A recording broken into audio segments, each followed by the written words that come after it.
하나님 감사합니다. 오늘도 추운 날씨에도 불구하고 새벽을 말씀으로 깨우고자 이 자리에 우리가 나왔습니다. 하나님, 오늘의 이 예배 가운데 하나님 함께하여 주셔서 말씀을 통해 오늘을 인도하시는, 오늘을 함께하시는 그 하나님을 만나고 돌아가게 하여 주시옵소서. 믿고 감사드리오며 예수님의 이름으로 기도하옵나이다. 아멘. 찬송가 91장입니다. 찬송가 91장입니다.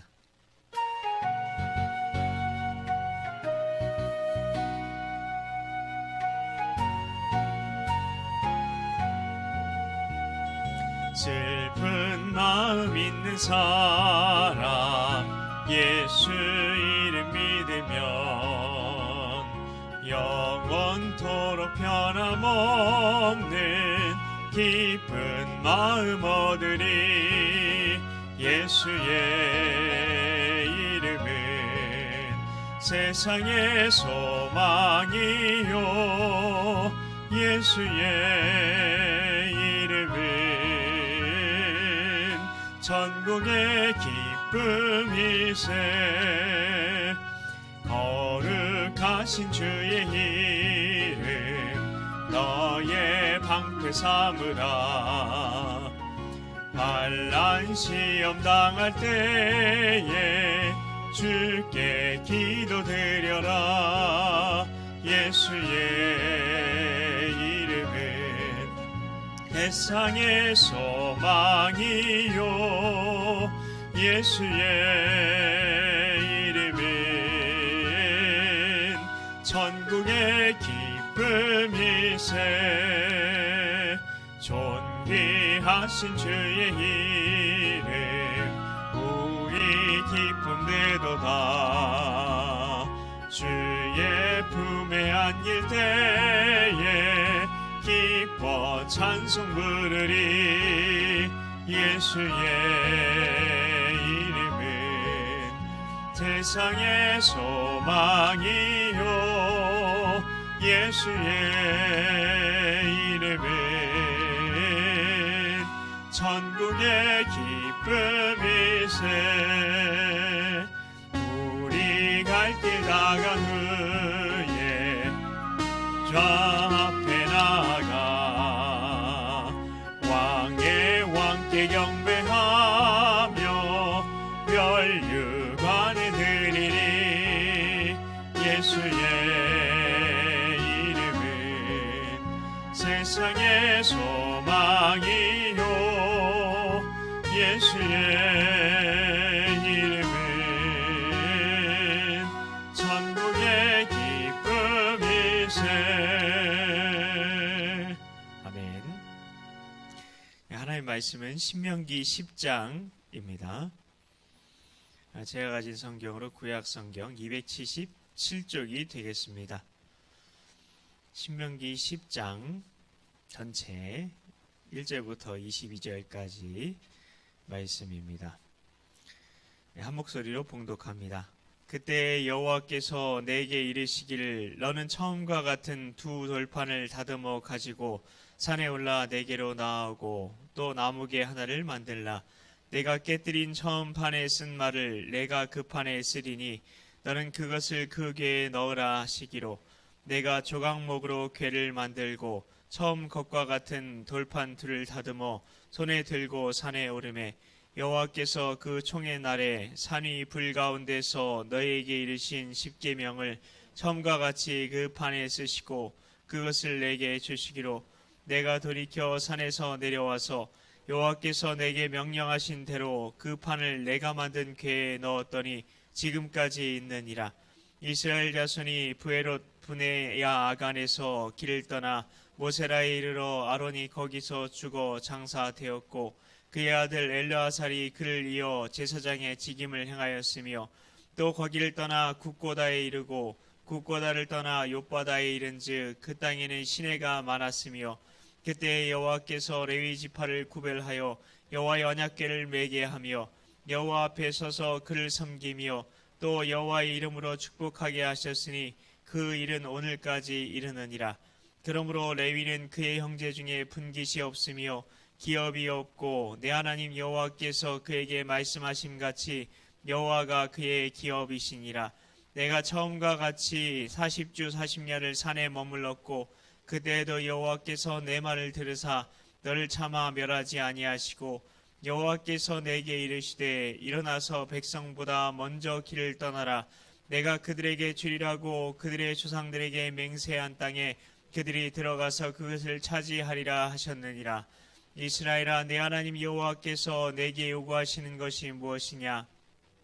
하나님 여호와를 경외하여 그의 모든 도를 행하고 그를 사랑하며 마음을 다하고 뜻을 다하여 내 하나님 여호와를 섬기고 내가 오늘 네 행복을 위하여 내게 명하는 여호와의 명령과 규례를 지킬 것이 아니냐.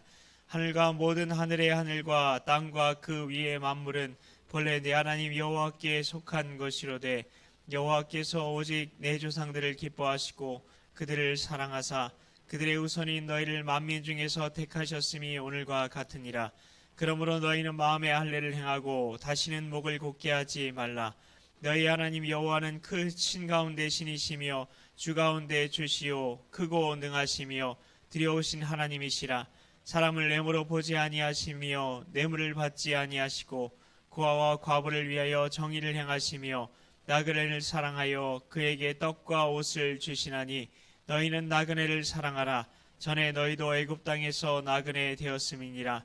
내 하나님 여호와를 경외하여 그를 섬기며 그에게 의지하고 그의 이름으로 맹세하라. 그는 내 찬송이시요 내 하나님이시라. 내 눈으로 본 이같이 크고 두려운 일을 너를 위하여 행하셨느니라. 애굽에 내려간 내 조상들이 겨우 70인이었으나 이제는 내 하나님 여호와께서 너를 하늘의 별같이 많게 하셨느니라. 아멘. 네, 추운 날씨에도 하나님의 그 말씀에 자리에 나오신 여러분을 예수님의 이름으로 축복합니다. 오늘 말씀의 시작은 모세가 십계명 들판을 다시 받는 것으로 시작하고 있습니다. 어제 큐티에서 모세는 하나님께서 주신 십계명 돌판을 깨뜨려 버렸었기 때문입니다. 왜 모세가 그렇게 한 것입니까? 왜 그렇게 한 거죠? 인간적인 혈기 때문이었습니까? 감히 하나님이 주신 두 돌판을 그런 감정적으로 깨뜨려 버린 걸까요? 그랬으면 하나님께서는 모세에게 진노하셨을 겁니다.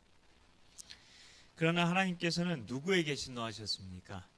이스라엘 백성들에게 진노하셨습니다. 신명기 9장 14절에는 하나님께서 나를 막지 마라.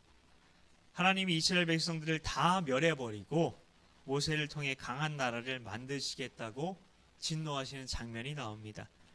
이 때문에 모세가 십계명 돌판을 우상 숭배하던 그들 앞에서 깨뜨려 버렸던 겁니다. 우리는 또 한 사람의 이야기를 기억합니다.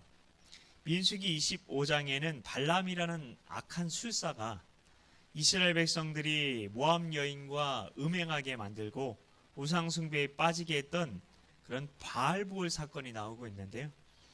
그 일 때문에 하나님께서 역시 진노하셨죠. 그때 비느하스가 했던 일이 무엇이었습니까? 하나님께서 바알부올 일로 바알부올에 가담한 백성의 지도자들을 하나님 앞에서 다 목매달아 죽이라고 말했습니다. 그렇게 심판하시겠다고 말씀하셔서 다들 울고 있었어요. 근데 글쎄 그 와중에 이스라엘 자손 한 사람이 이방 여인을 데리고 온 겁니다. 하나님이 심판하겠다고 얘기하고 다 울고 있는데 제정신입니까? 비느하스가 이 모습을 보고 그 이스라엘 남자를 따라 들어가서 이스라엘 남자와 그 이방 여인을 들고 있던 창으로 배를 꿰뚫어서 죽게 합니다. 그러자 어떻게 되었을까요? 재앙이 멈춥니다. 백성의 지도자들을 죽였다는 말은 안 나오니까 하나님께서 그 심판 한 번으로 백성의 지도자들 목숨값을 대신 받으신 것처럼 보입니다. 왜 하나님께서는 비느하스가 한 행동 때문에 심판을 멈추셨을까? 질문을 해보아야 합니다. 민수기 25장 11절에 나옵니다.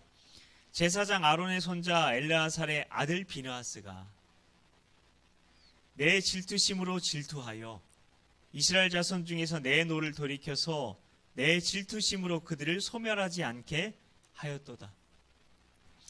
우리는 비느하스가 잔인한 자처럼 보일 수 있습니다. 어떻게 사람을 죽이나.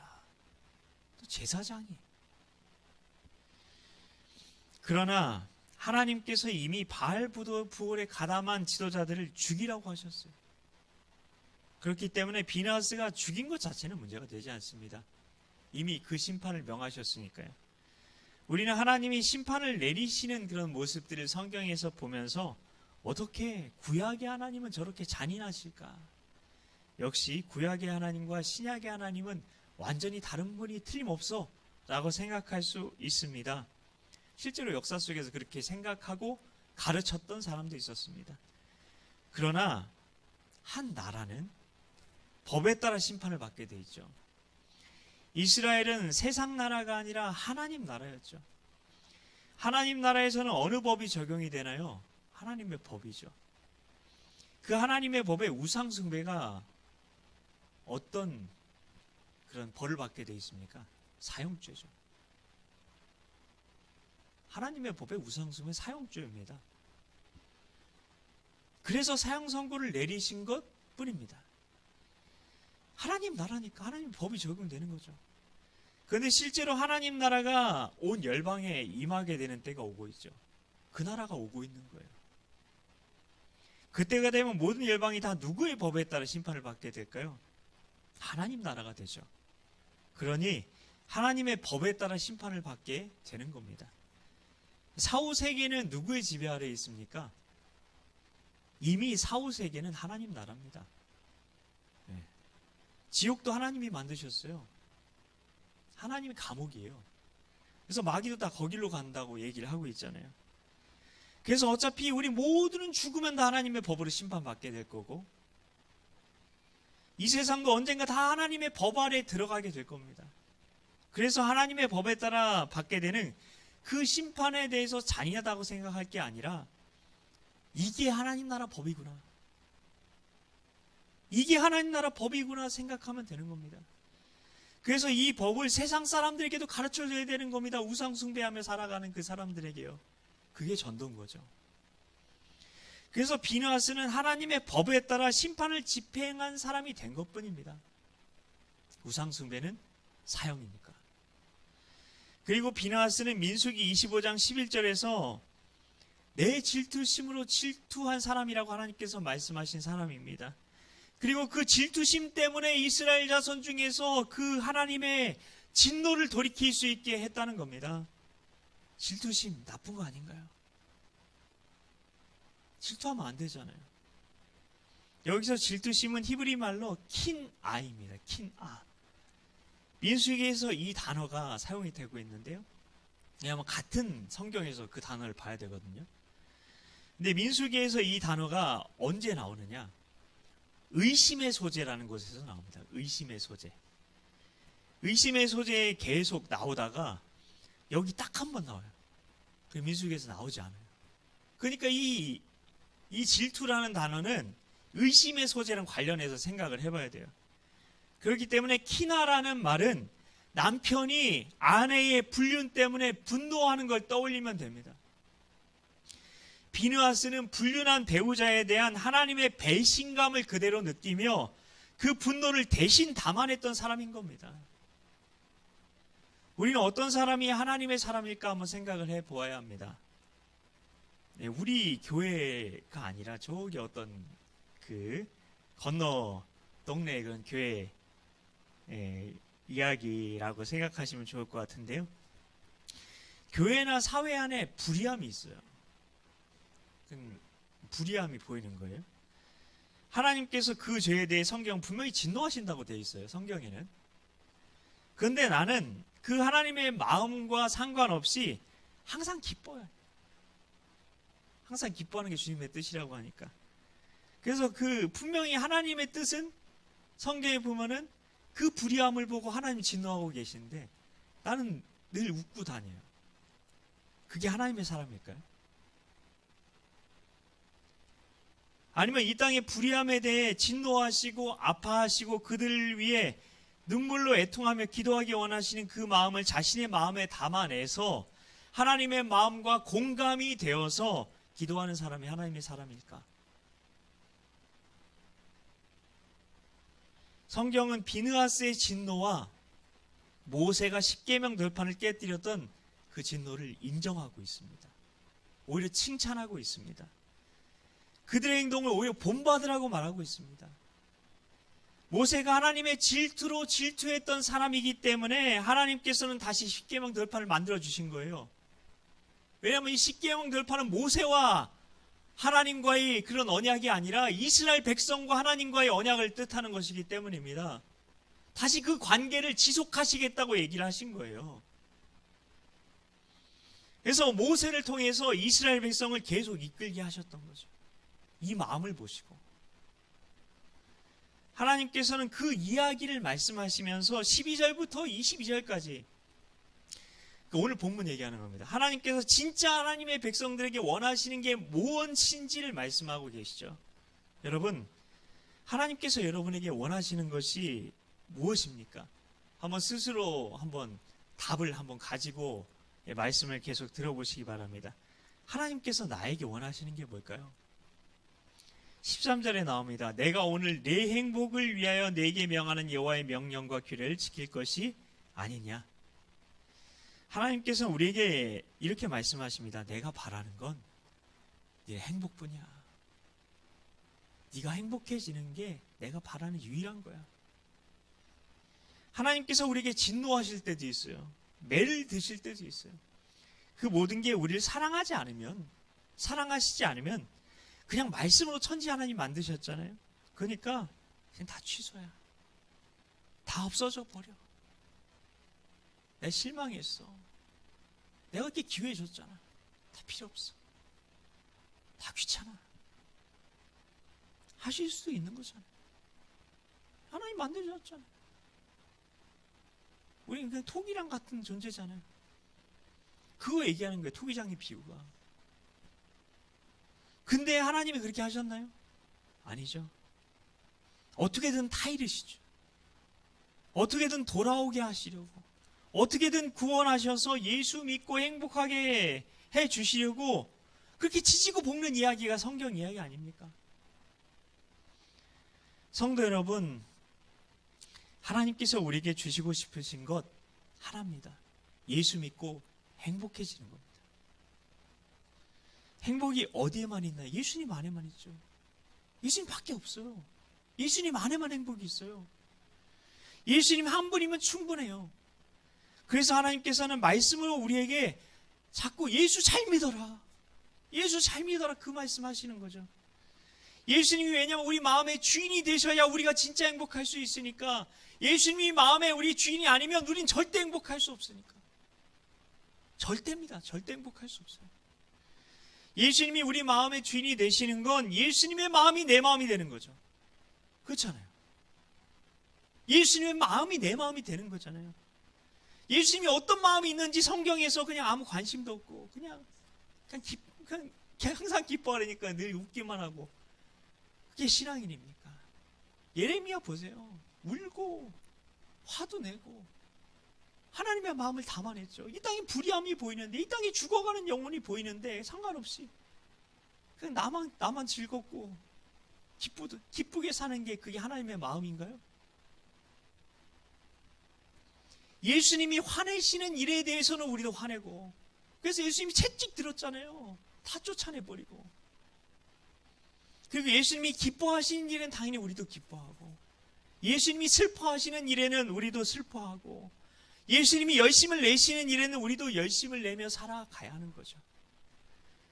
2024년 한 해를 그렇게 하나님께서 원하시는 그 하나님의 마음을 품고 정말 예수로 살아가실 때 정말 하나님께서 우리에게 주시기 원하시는 참 행복이 우리 모두에게 주어질 줄 믿습니다. 우리 같이 주님 가르쳐주신 주기도문으로 새벽 예배를 마치겠습니다. 하늘에 계신 우리 아버지, 아버지의 이름을 거룩하게 하시며 아버지의 나라가 오게 하시며 아버지의 뜻이 하늘에서와 같이 땅에서도 이루어지게 하소서. 오늘 우리에게 일용할 양식을 주시고 우리가 우리에게 잘못한 사람을 용서하여 준 것 같이 우리 죄를 용서하여 주시고 우리를 시험에 빠지지 않게 하시고 악에서 구하소서. 나라와 권능과 영광이 영원히 아버지의 것입니다. 아멘. 각자 가지고 나온 기도 제목 가지고 기도하시다가 돌아가시면 되겠습니다.